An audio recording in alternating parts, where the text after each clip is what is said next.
Baik, terima kasih. Bismillahirrahmanirrahim. Assalamualaikum warahmatullahi wabarakatuh. Alhamdulillah, wassalatu wassalamu ala rasulillah, wa ala alihi wa ashabihi wa man tabi'ahum bi ihsanin ila yaumiddin, wa ba'd. Alhamdulillah, syukur kepada Allah Subhanahu wa taala yang telah memberikan kepada kita kenikmatan iman, Islam dan juga ihsan. Kemudian selawat dan salam sama-sama kita panjatkan kepada junjungan alam Habibana wa Nabiyana Muhammadin sallallahu alaihi wasallam, kepada seluruh ahlul baitnya, para sahabatnya, serta orang-orang yang senantiasa mengikuti jejak sunnahnya hingga akhir zaman. Pertama, saya ucapkan terima kasih jazakumullah khairan ala khudurikum fi hadhihi hissah at-thayyibah, ya, di maudhu Tarikh Hadar Islamiyah. Terima kasih untuk Pak Risman Alif yang sudah sangat semangat nih gitu ya. Padahal ini waktunya udah habis gitu, udah lewat ya. Ustaz Jumadin juga, kemudian ya terutama pertama Ustaz Pak Dr. Sutarto ya yang memfasilitasi gitu. Jadi kayaknya udah biasa, jadi enak juga sih tiap Sabtu malam Ahad gitu walaupun capek pulang dari kampus, tapi saya pikir ini penting. Jadi nanti kita bisa perpanjang juga, tapi kita akan fokuskan dulu ke materi kita. Mungkin ada Pak Jumadin, nanti sebenarnya ada satu lagi Pak Abu Syafiq ya, Pak Zakaria yang kemarin sebenarnya itu sudah ngirimkan materinya gitu ya, materinya. Tapi nanti kita akan lihat gitu ya. Baik, terima kasih juga untuk Pak Dr. Kardio nih yang bisa mungkin nanti kita bisa diskusi sama-sama di mata kuliah kita yaitu Sejarah Peradaban Islam. Ini masih belum selesai ya, masih banyak sekali hal yang harus diselesaikan. Sampai-sampai tadi itu saya beli buku satu lagi juga terkait dengan metode penelitian sejarah gitu ya, yang kemarin kita bincangkan. Jadi bagaimana sejarah yang kita dapatkan, yang kita baca, yang kita presentasikan itu dia bukan hanya mengambil kutipan dari buku-buku, apalagi buku-buku terjemahan gitu ya, apalagi hanya dari internet gitu ya. Jadi betul-betul dia bersumber dari atau merujuk kepada riset metodologi ataupun metode penelitian untuk sejarah gitu ya. Jadi ini keilmuannya itu akan lebih matang gitu ya, akan lebih istilahnya itu lebih ya sempurna. Kenapa? Karena referensinya itu jelas gitu ya.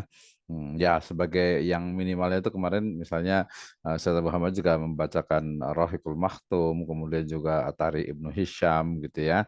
Nah ini menurut saya ya sangat penting sekali gitu. Jadi melihat segala sesuatu dari masadir asliyah gitu ya, atau main references gitu ya. Jadi referensi yang paling utama gitu ya. Jadi kita sendiri mungkin dalam Islam gitu ya sedikit berdiskusi terkait dengan jadi kan kita belajar tentang ilmu sejarah gitu ya, ilmu sejarah. Nah, kemudian sejarah itu kan didapatkan dari artefak, dari tulisan. Nah, tulisan ini kan mestinya kalau kita mengikuti disiplin ilmu sejarah, kita harus betul-betul menemukan tulisan yang sezaman atau yang ditulis pada masa itu. Itu yang paling besar gitu ya. Jadi misalnya kita pengen tahu tentang misalnya ini ya kemerdekaan Indonesia gitu ya. Nah, otomatis berarti kita akan baca buku-buku yang ditulis pada masa kemerdekaan Indonesia gitu kan. Nah, ketika kita ingin tahu tentang misalnya Demak, misalnya Kesultanan Demak Bintoro misalnya, berarti kita harus baca buku-buku ya tulisan ataupun karya lainnya yang memang dibuat pada masa itu. Nah, kemudian nanti kalau tidak ada berarti masa setelahnya, kemudian kalau tidak ada masa setelahnya, kemudian juga baru masa setelahnya terus gitu sampai penerjemahan sekarang ini gitu ya. Nah, ini penting gitu ya, termasuk ilmu tarikh ini kan dalam peradaban Islam juga menjadi satu disiplin tersendiri gitu ya, disiplin tersendiri sehingga dalam beberapa kisah itu ada beberapa penulis itu yang mereka ikut seperti berperang gitu ya untuk mencatat segala kejadian yang ada. Nah, ini menurut saya menjadi sangat penting sekali untuk ilmu sejarah sehingga apa yang kita bahas, apa yang kita mungkin diskusikan itu memang bersumber dari istilahnya sejarah yang ada gitu ya, atau real, betul-betul dengan bukti-bukti yang konkret, bukti-bukti yang memang bisa dipertanggungjawabkan. Nah, termasuk juga tadi kalau Ya, memang ini perbedaannya antara sejarah peradaban ataupun studi sejarah gitu ya. Jadi studi sejarah yang paling banyak misalnya itu berkembang tuh di Leiden University ya di Belanda sana gitu ya.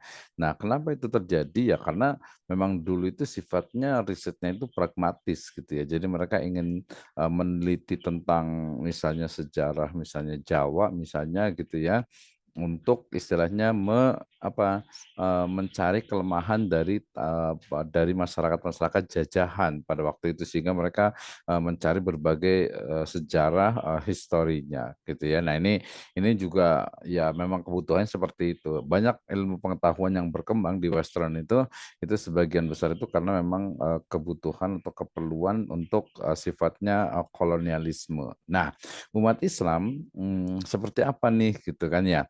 Nah, jadi kita bisa melihat sebenarnya bisa mengembangkan bagaimana sebuah sejarah Islam yang sahih gitu ya, yang otentik gitu ya.